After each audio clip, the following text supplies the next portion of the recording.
sa ano po na ito, sa baccalaureate service po ng World Mission, 9 a.m. this coming Wednesday.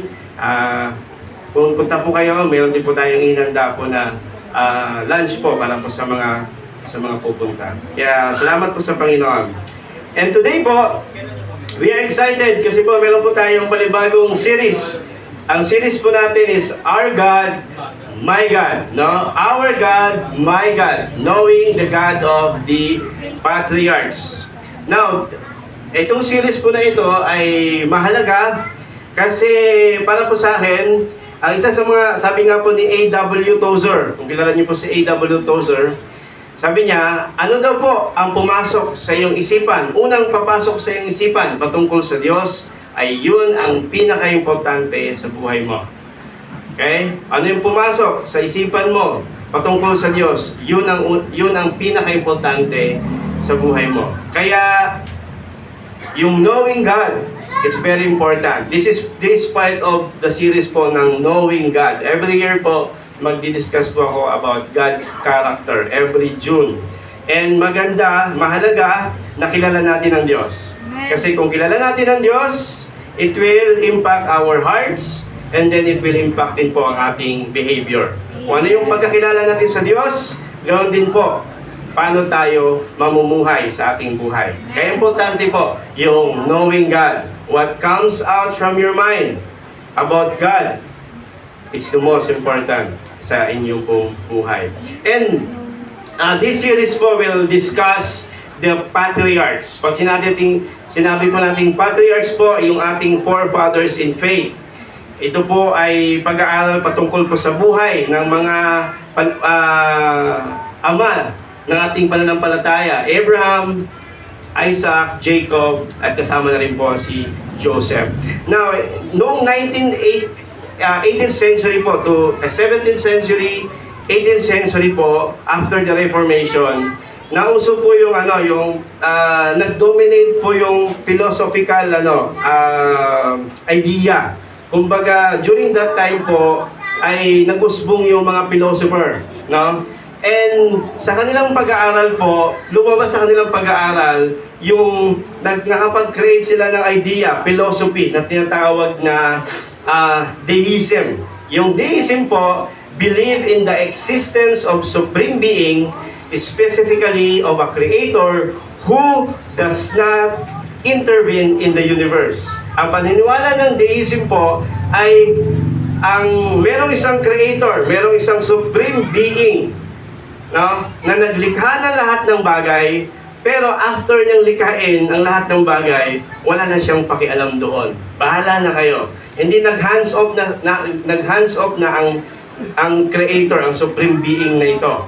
This belief po is not biblical, of course, kasi we know po na ang Diyos po natin, after He created the universe, including humankind, no, He interact with those people.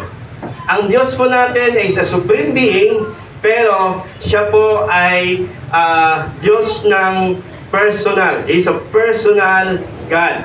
Siya po ay nakikipag-usap sa kanyang nilikha. Siya po ay in fact po sa Book of Genesis, doon pala nung nagkasala si Adan at Eva, ang Diyos po mismo ang gumawa. No? Sabi doon, narinig ko ang Diyos na lumalakad doon sa Garden of Eden. Kaya this philosophical idea po is not true. Sabi pa nga po ng Bible, John 1:14, naging tao ang salita. Yung salita diyan ay tumutukoy kay Jesus, no? At nanirahan sa piling natin. Sabi ni Juan, na puspos ng kagandahang loob at katotohanan, nasaksihan namin ang kanyang kaluwalhatian. Isang kaluwalhatian na tulad ng sa kaisa-isang anak na nagmula sa Diyos, referring to Jesus. At ang sabi diyan, nanirahan siya sa piling namin. No? Ibig sabihin si Jesus ay napakataas na Diyos, pero bumaba siya. Bakit? Kasi ang Diyos po natin is a personal God. No, is a relational God. Nasaksihan namin siya, sabi ni Juan, nakita namin siya, nahawakan namin siya. Ang Diyos, nung una pa man, na hindi po, walang simula, pero nagkaroon po ng interaction itong mga unang apostol. Now, sa theology po, meron tinatawag na the transcendent of God. No? Yung ibig sabihin ng transcendent is God is beyond, above, independent, mataas, matayog, hindi maarok. Yun ibig sabihin ng transcendent na God, yung tinatawag na the otherness of God. Ang Diyos po ay nakahiwalay. Hindi po siya kayang arukin ng tao. Hindi po siya kayang abutin ng tao. Sapagkat siya po ay Diyos. Kung maunawaan mo ang Diyos, hindi na siya Diyos. Kasi ang Diyos nga po ay hindi po siya, ang tao nga po ay hindi kayang alukin ang Diyos po. Ganun po ang Diyos. In fact, about this part of our pag-aaral po, knowing God, ay katiting lang po ang nalalaman natin patungkol sa Diyos. Sabi nga, may nagsabi ng ganito, ang Diyos daw po ay katulad ng isang ocean. At yung nalalaman natin sa Diyos ay katulad lang po ng patak ng tubig. No? O isang baso. Ganon kalaki ang Diyos at ganon lang ka-limitado kung ano yung kaya nating alamin patungkol sa Diyos. But, meron din po tinatawag na immanent of God. Yung word na immanent, Emmanuel, God with us, bumaba ang Diyos. Bagamat ang Diyos ay above, independent, mataas, matayog at hindi maarok, ang Diyos din po is knowable. He is near. He is graspable. Graspable pala. Okay? Nakikilala, malapit at nararamdaman. Ganun po ang Diyos. No? Ang Diyos ay matayog, at the same time, ang Diyos din po ay malapit sa atin. Pwede ba nating palakpakan ng Diyos? Ganun po kamangha-mangha ang Diyos na ating pinaglilingkuran. Kaya what comes out from your mind about God is the most important thing in our lives. Okay? And sa ating pag-aaral, pag-aaralan nga po natin yung patriarchs at magsimula po tayo dito kay Lolo Abraham. No? Si Lolo Abraham. Now, sa Genesis po, Genesis 1 to 11, speak about the history of the earth. Genesis 1, paano nagsimula ang mundo. No? At kalaunan po, paano dumami ang tao. Genesis chapter 11, the Tower of the Babel is paano lumaganap yung sangkatauhan. But, in Genesis chapter 12, ang Diyos po ay nagpumili, dumampot ng isang tao para pagsimulan ng isang bansa. At yun nga po, si Lolo Abraham. At si Lolo Abraham po, sa kanya po nagmula yung lahi ng mga Israelita at yung pinagmulan ng lahi po ng ating Panginoong Jesucristo. Tignan lang po natin, sino ba si Abraham? Si Abraham, of course, yung asawa po ni Sarah, the son of Terah, nakatira sa Ur, and the Bible tells us po na yung Ur po is a place of pagan nation, no? Yung Ur ay part po siya ng Mesopotamia, modern Iraq today, no? And ang sabi ng Bible sa atin sa Joshua chapter 24 verse 2 na si Abraham at saka yung tatay niyang si Terah, they serve other gods. Sumasamba po sila sa ibang Diyos, pagan, sumasamba sa maraming Diyos. Ganun po ang pinanggalingan po ni Abraham. Si Abraham, ang pangalan ni Abraham, bago siya maging Abraham, is High Father. And napalitan, Abraham, naging Father of Multitudes, considered the father of Christian faith, Judaism, and Muslim. Ang Muslim ay kinoconsider siya na sila po, kay Abraham sila nagmula. And known as the Father of God. Now, tignan natin, paano nagpakilala ang Diyos kay Abraham? Sabi ng Bible sa atin, sa Genesis 12, verse 7 po yan. Okay, hindi natin nabago ng font. Genesis 12, verse 7. Sulat niyo na lang po, no? Sabi dyan, then the Lord po yan, okay? Then the Lord appeared to Abraham and said, ang Diyos daw po ay nagpakita kay Abraham. And then, ang sabi ng Bible, by the way, nakalimutan ko yung title natin.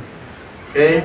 Ang title natin ngayon, God is Almighty.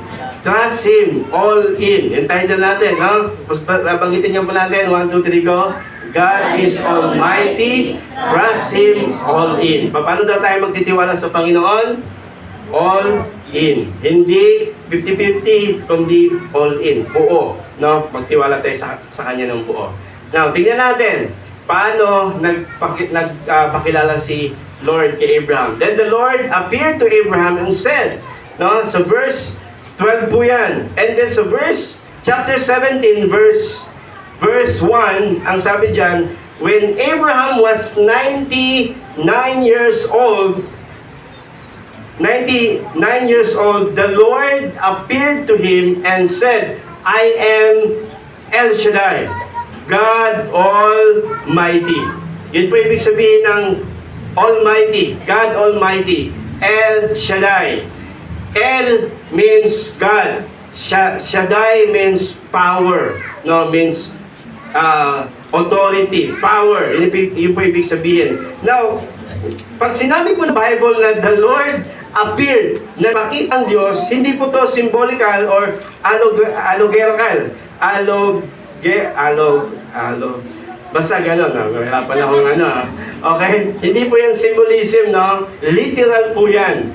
Kasi ang Book of Genesis ay, narrative, kwento po siya. Kaya pag sinabi ng Bible na He appeared to Abraham, yun po ay literal. Nagpakita ang Diyos kay Abraham. Hindi lang natin alam kung ano itsura ng Diyos nung nagpakita ang Diyos kay Abraham, pero it's a literal. For example po, ginamit yung word dyan na appeared is sa Genesis chapter 46:29. By the way, yung word na appeared is Wayera sa Hebrew po.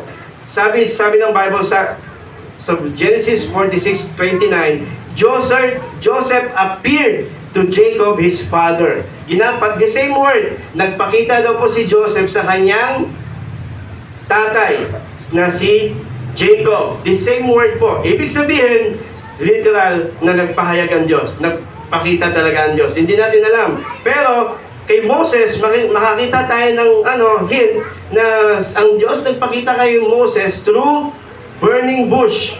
Di ba? Burning bush. Ibig sabihin sa yung apoy na puno na naglalagablab na hindi po nasusunog yung puno.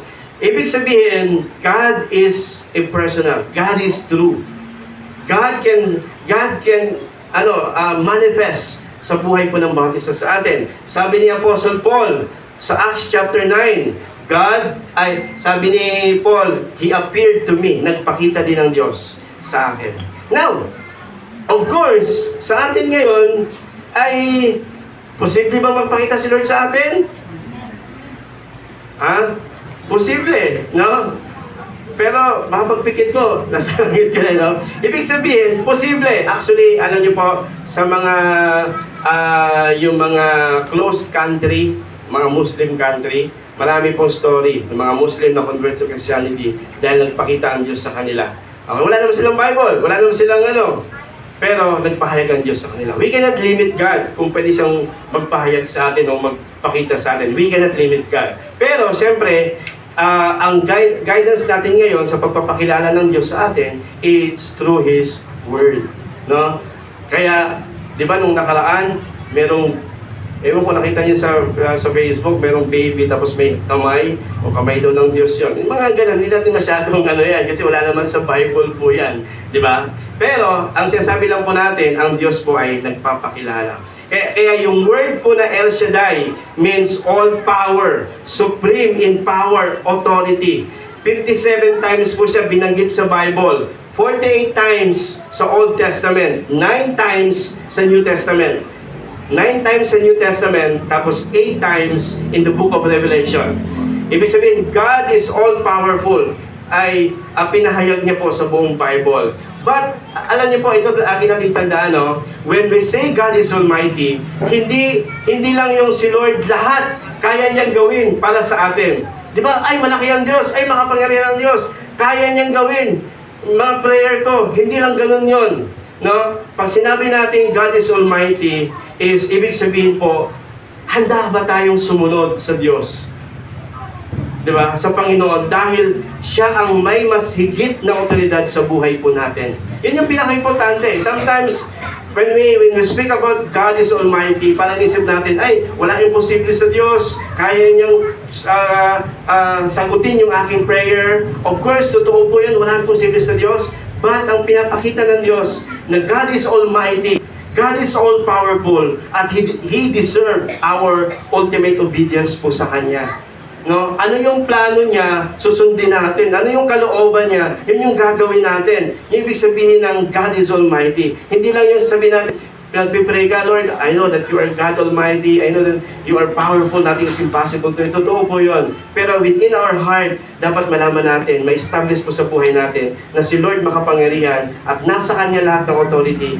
That's why we are willing to submit yung kalooban natin, yung iniisip natin, yung buhay natin, yung future natin, sinasabit ko natin sa Kanya. Amen ba? Amen po ba?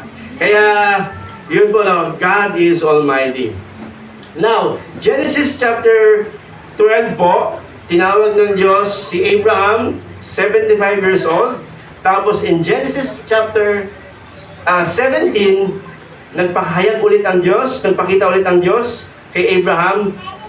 Dito po, ang edad niya po ay, ilang edad niya? 99. No? 75. Tapos, kaya yung pagitan ng Genesis 12 to 17 is ilang, ano yun? Ilang years yun? 75, 99, 99 minus. O, sa magaling mag-math dyan, ha? Ibig sabihin, 24? Okay, 24. Thank you po. Na ibig sabihin po, yung pagpapakilala ng Diyos, personal siya, at the same time, slowly and slowly.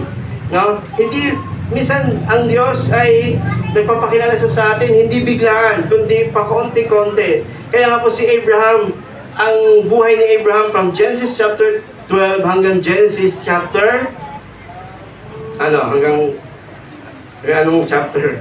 Genesis chapter 25, okay? Ay, nakatingin lahat sa akin. Okay, no? Pero ito po yung gusto kong ito po yung gusto kong sabihin, emphasize natin sa umaga na ito, no? Yung pagkilala sa Diyos is a journey. It's an everyday life. Sa mga events ng buhay natin, nakikilala natin ang Panginoon. Kasi kung gusto natin makilala agad si Lord ng biglaan, baka hindi natin kakayanin kung sino talaga ang Diyos. Just allow God. Just know God every day sa buhay niyo po, at ang Lord is willing to reveal Himself po sa ating mga buhay. Amen po ba? Ayan. Now, anong title natin ngayon? Okay. Ready ba kayo maging all-in sa Diyos? Mag-all-in sa Diyos? Ha? Okay, yan. Tandaan lang po natin yung salitang all. Paano ba natin makikilala pa si Lord? Paano ba natin susundin pa si Lord? Pagkakitiwalaan ng Panginoon, tandaan natin yung salitang all. 15 minutes na lang po ako, kaya hold your upuan. Letter A po. A, advance in faith. Humakbang ka sa pananampalataya. Paano mo palubusan makikilala ang Panginoon? Humakbang ka sa yung pananampalataya. Alam niyo po yung challenge kay Abraham sa pagsunod niya sa Diyos? Kasi galing nga po siya sa pagan nation, yung tatay niya, tinuturuan siya ng maraming gods, no? And then si Lord nag-reveal sa kanya, compared to Isaac at sa kay Jacob, nakwento na ng tatay nila. Pero kay Abraham, wala na kwento ang tatay niya sa kanya, di ba? Kaya pero si Abraham po is lumakad sa pananampalataya. Kahit konti pa lang yung alam niya sa Diyos. No? Lumakad siya. Kaya, advance in faith. Yung paglakad sa Diyos, yung pagsunod sa Diyos, hindi naman kailangan na marami ng alam sa Biblia, marami ng experience, kundi kung ano yung nalalaman mo, doon pa lalo pang magpapakilala ang Diyos po sa buhay natin. Amen? God is very patient. God is a teacher. He works in progress. Hindi nagmamadali ang Diyos. Tama ba? Kaya ako, bilang pastor, tayo, minsan di ba, may sada natin minabali. Bakit? Ganyan, hindi mo pa, yung faith mo, bakit di ka pa ganyan? Di ba, minsan ako ganun eh. Pero ang Diyos po, very patient po siya. Tingnan niyo po. Yan, sa Genesis chapter, sorry po, hindi ko po nabago yung font style. Copy sa kasi yan eh, sa Canva, kaya yung font style po hindi nabago. And sabi dyan, basahin ko po sa Genesis chapter 12 verse 1. Ngayon, sinabi ng Panginoon kay Abraham, lisanin mo ang iyong bansa no, sa Ur, at ang mga kamag-anak mo at kahit mga sambayan ng iyong ama at pumunta ka sa lugar na ipapakita ko sa iyo. Dahil ang Diyos po ay Almighty, He is willing to obey God's authority. Sumunod po si Abraham kay Lord. Sa Hebrews chapter 11 po, ito po ang sabi sa Hebrews chapter 11 verse 8. Hebrews chapter 11 verse 8. Dahil sa pananampalataya, sinunod ni Abraham ang Diyos na pumunta sa lugar na pinangako sa kanya, umalis siya sa bayan niya kahit hindi niya alam kung saan siya pupunta. Can you imagine? Umalis doon siya sa Ur kahit hindi niya alam kung siya sa pupunta. Wala pa namang Google Maps doon. Wala pang Waze, no? Hindi pa masyadong discover ang mundo po noon. Pero humakbang siya sa kanyang pananampalataya. Bibigyan ko kayo ng example lang. Si Abraham po dito galing, sa Ur, no? At bumiyahe po siya papuntang Haran. And ito po ang pupuntahan niya, Kanaan. No? Diyan yung Kanaan. Ito po, disyerto yan, disyerto. Siyempre, hindi siya dumaan dito. Kasi pag nasa gitna ka ng disyerto, hindi mo na alam kung saan ka pupunta. Walang navigation doon, di ba? Paano pag nagkamali ka, napagod ka, tapos lalakad ka, tapos saan ba ako galing? O di ba parang gano'n sila mapupunta? Di ba gano'n? Kaya si Abraham po, binaybay niya kung saan yung alam niyo yung sa mga probinsya, yung mga damo na napatag dahil dinadaanan. Di ba mga gano'n, di ba? Gano'n yung sinundan niya. Kasi, hindi niya alam kung sabi lang ng Diyos, pumunta ka saan lugar kung saan gusto sa'yo, at kahit hindi mo alam yon. Kaya binaybay niya ang daan hanggang makapunta siya dito sa Ur. Walang sinabi sa Bible kung gaano katagal, pero 1,400 miles yung nilakad niya. Of course, baka may camel sila, pero ganun kahirap yung pinagdaanan po ni Abraham. Tama? Alam niyo po, I discover in life po, sa pagsunod sa Diyos, no? Si Abraham sumunod sa isang simpleng kaparaanan. Hindi niya alam, pero nagsimula siyang lumakad. Mga kapatid, this is faith. No? Alam natin na may pangako ang Diyos, hindi natin alam kung paano minsan, pero humakbang ka lang sa pananampalataya. Di ba? Amen ba? Ibig sabihin, ganito mga kapatid, no? Sometimes, gusto natin, merong mangyari po sa buhay natin. At we want God's supernatural intervention sa buhay natin. Merong gusto tayong mangyari sa buhay natin. Merong pinapasolve si Lord sa buhay natin. At gusto natin, parang big time, one time, big time agad, yung gusto natin. Pero, alam nyo, si Abraham, meron pangako ang Diyos sa kanya, sa kanyang future. Sinimulan niya in a very one step. Umakbang siya hanggang makapunta siya doon sa kanyang papupuntahan. Amen? Kaya, mga kapatid, look at me mga kapatid, no? Meron bang pinapasolve ang Diyos sa buhay mo ngayon? Meron bang pinapagawa si Lord sa buhay mo ngayon? Pinapasolve? Maybe in your personal lives? No? Think about it. Pag-isipan mo. And don't wait sa supernatural act of God. Don't wait for the supernatural act of God. Walk in the natural path, in a natural way, in a simple way. It's small steps in your life. No? Kahit yung mga simpleng hakbang mo sa buhay. Tama? We believe in supernatural intervention of God, but start in small things. In a small step in your life. Ano yung pwede mong gawin? Ano yung pwede nating magawa?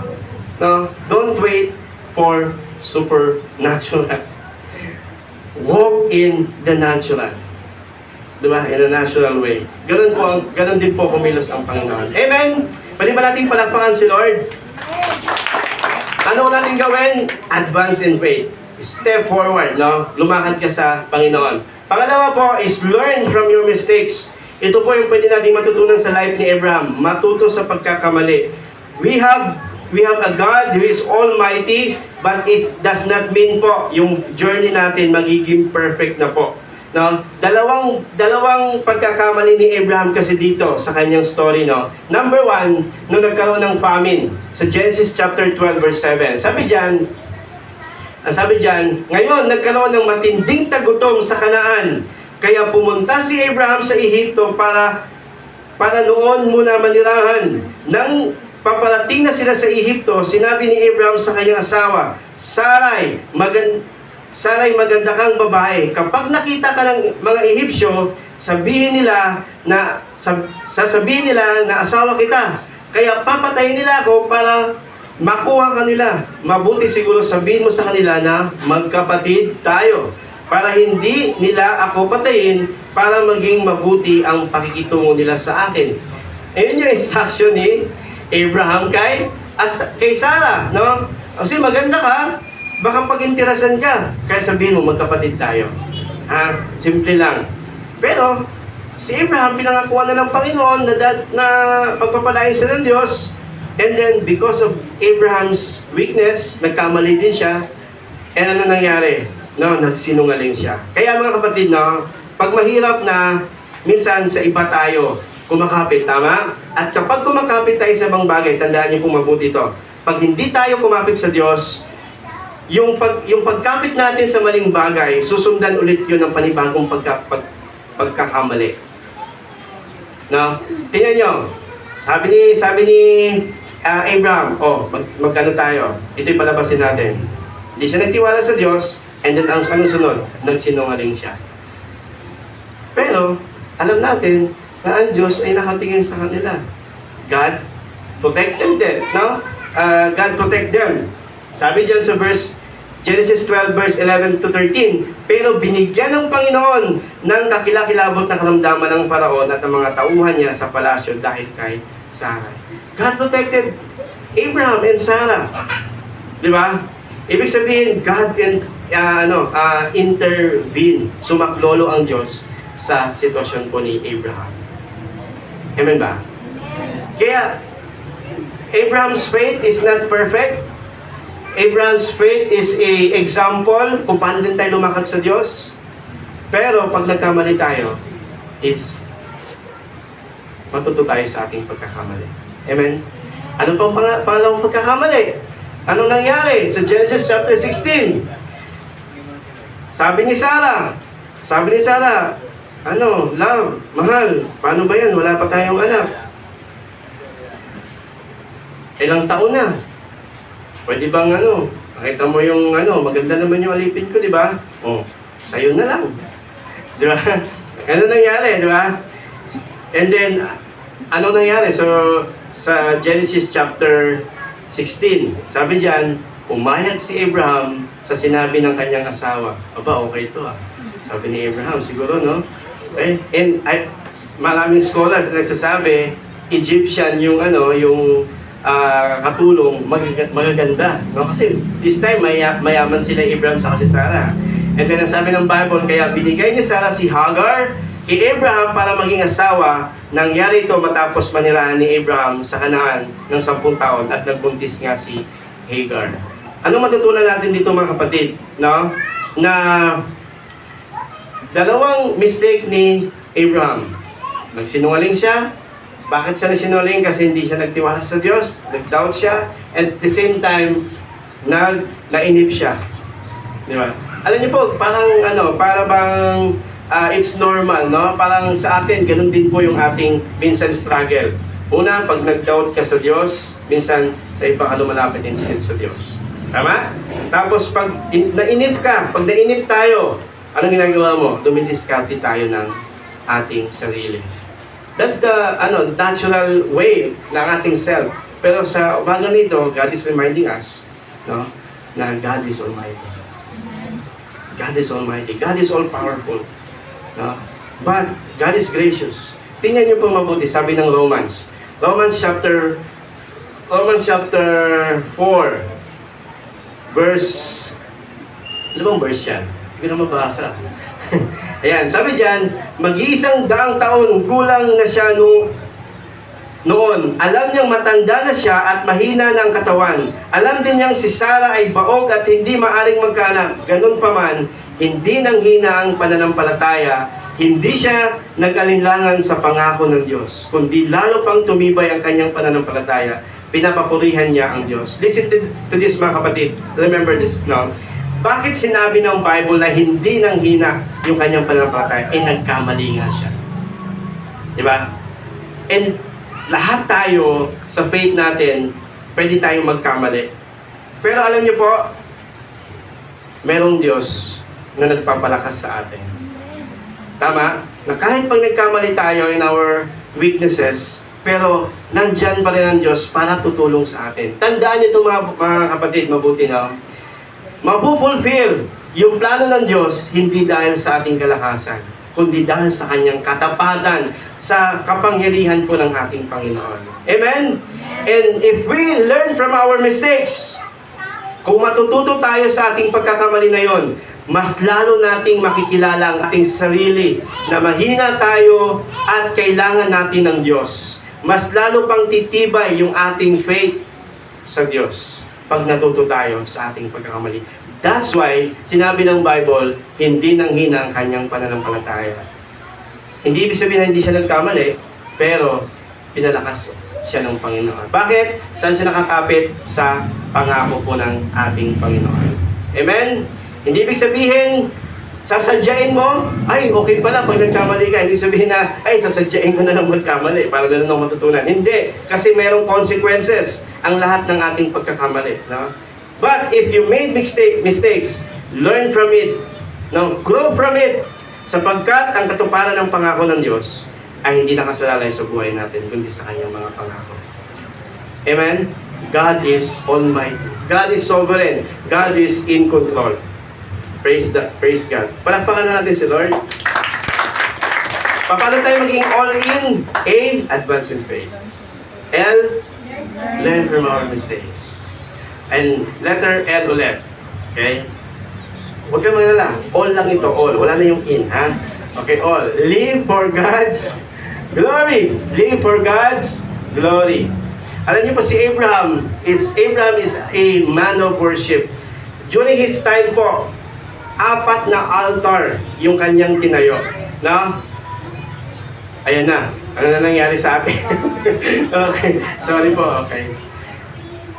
Alis. Madidelay tayo. No? 4 na altar. Number 1 is the altar of promise. Genesis chapter 12 verse 6 to 7. Altar of promise. Nung pinangakuan ng Diyos si Abraham, nagtayo agad siya ng altar para magpuri sa Panginoon doon. And number 2, altar of prayer. Sa Genesis chapter 12 din po, verse 8. And altar of peace. Genesis chapter 13, 14 to 18. Okay? And altar of provision po. Genesis chapter 22, no, verse 8 to 9, yung kay Isaac. Kaya po, mga kapatid, listen to this, no? In every event of our lives, in every event of Abraham's life, he made an altar to God. No? Sa bawat, okay, listen, dito na lang muna kayo, no? Okay, dito yan. Okay, sa bawat event ng buhay ni Abraham, nagtayo siya ng altar. Altar is the place of worship to God. Ibig sabihin, in every important things sa buhay ni Abraham, he acknowledged God. No? Sa kanyang tagumpay, sa mga lahat ng pagpapala niya sa Diyos, galing sa Diyos, he acknowledged God. Kaya po, yung buhay ni Abraham nakasentro sa pagbibigay ng papuri sa Diyos. Doon nakasentro. Kaya live for God's glory. Paano tayo mamumuhay ng all-in sa Diyos? Lahat ng bagay, pangyari po sa buhay natin, ibigay natin, magbigay tayo ng papuri sa Diyos. Parangal sa Panginoon. Dapat sa buhay natin, meron tayong altar of worship that we can kneel down and pray to the Lord and praise the Lord sa buhay po natin. Amen? Nawa ang buhay natin, ganun din katulad ni Abraham, nabubuhay tayo sa pagpupuri sa Diyos. In every event ng buhay natin, we acknowledge God. Amen ba? Praise God. Palakpakan niya po natin si Lord. Kaya po, anong pangako ni Abraham? ay ni Lord kay Abraham. Sabi ng Genesis chapter 12 verse 2 to 3, gagawin kong isang tanyag na bansa ang lahi mo, pagpapalain kita at magiging tanyag ang iyong pangalan. Sa magitan mo, marami ang pagpapalain ko ang magagandang loob sa iyo, pero susumpa ko naman ang susumpa sa iyo. Sa magitan mo, pagpapalain ko ang lahat ng tao sa mundo. And sabi po ng Bible po sa atin, no? Sabi po ng Bible, tingnan niyo po. Next slide po. Sabi dyan, Galatians chapter 3, sabi dyan, Galatians chapter, okay, thank you po. Ayan, very good yung ating media. Thank you po. Ayan, wala lang pagkakaiba ang Hudyo at Grego, mga alipin at malaya, ang lalaki at babae. Kayong lahat ay iisa dahil sa inyong pakikipag-isa kay Kristo. At kung kayo'y nakipag-isa kay Kristo, kayo'y kabilang na sa lahi ni Abraham at mga tagapagmana ayon sa pangako ng Diyos. Ibig sabihin, ano man yung pinangako ng Diyos kay Abraham is tayo din po ay din po nun, heir din po tayo, tagapagmana, no? Of course po, dahil sa ating Panginoong Kristo. Ang katuparan ng pangako ng Diyos kay Abraham ay nandun, tinupad niya sa ating Panginoong Kristo. I believe po, ano ba yung blessing ni Lord kay Abraham? I will bless you. No? You will be a blessing. And God, I will protect you. Diba? Those who curse you, I will curse. Diba? I believe po na hindi man natin, ako po I believe na hindi man kapareho in level or in degree yung blessing ng Diyos kay Abraham. Hindi man. Pero in nature po, in nature, God will bless you. No? Hindi man tayo magiging katulad ni Abraham na magiging tatay din tayo nung Christianity, Judaism, or nung mga Muslim. Pero yung nature, yung essence ng promise ni Lord, you will be blessed. I will bless you. And you will become a blessing. And I will protect you. I believe that is the constant promises of God throughout the Bible. Amen? Amen po ba? Kaya sapagkat kayong lahat ay anak ng Diyos dahil sa inyong pananampalataya kay Kristo Jesus. Dahil sa inyong pananampalataya kay Kristo Jesus, ibig sabihin, tayo po naging kabilang sa lahi ni Abraham dahil sa pananampalataya. We are Gentiles, tama? Hindi tayo Hudyo, pero ang pangako ng Diyos ay hindi lang para sa mga Hudyo, kundi para sa lahat ng tao. Okay? Last verse. Okay, sabi dyan, dahil lubos siyang umasa na tutuparin ng Diyos ang kanyang pangako, kaya nga, tinuturing ng Diyos na matuwid si Abraham dahil sa kanyang pananampalataya. Hindi dahil sa kanyang pagsunod, kundi dahil sa kanyang pananampalataya. At ganun din, no? Dahil sa ating pananampalataya, naligtas tayo at dahil doon, pagpapalain tayo ng Panginoon. Pero ang katagang itinuturing na matuwid ay hindi lamang para kay Abraham. Ito po yung sabi ng Romans, kundi para sa atin. Tayo rin ay tinuring ng Diyos na matuwid kung sumasampalataya tayo sa Kanya na muling bumuhay sa ating Panginoong Jesus. Ibig sabihin, kamadaling salita, si Abraham, paano siya naligtas? No? Nanampalataya siya sa Savior, darating na Savior. Pinatay si Jesus dahil sa ating mga kasalanan at muling binuhay para tayo'y may turing na matuwid. Romans chapter 4 verse 21 to 25. Do you want God's blessing? Of course, we want it already done. Binigay na ng Panginoon yun, yung pagpapala niya sa magitan ng ating Panginoon Kristo. Binigay na. No? Romans chapter 8 verse 31. Kung hindi pinagkait ng Diyos sa kanyang anak at hindi niya rin ipagkakait sa atin ang lahat ng bagay. Katuparan ng pagpapala ng Diyos ay na kay Kristo. If we want God's blessing, if we want God's ma-experience pa si Lord na siya ay Almighty, know Jesus Christ. Accept Jesus in your lives. No? Have faith in Jesus kasi siya yung katuparan ng pangako ng Diyos kay Abraham. Amen? Palakpakan nga po natin si Lord. Praise the Lord. Tayo po ay sandaling yumuko at manalangin. And today po, our Communion Sunday, praise God po, lahat ng pagpapala ay pinagkaloob na sa atin ng Diyos sa magitan ng ating Panginoong Kristo. Ang sabi ng 2 Corinthians chapter 8, no? Yan, habang pong piniprepare yung ating communion, sabi doon, 2 Corinthians chapter 8 verse 9, si Jesus po ay naging dukha para tayo ay maging mayaman.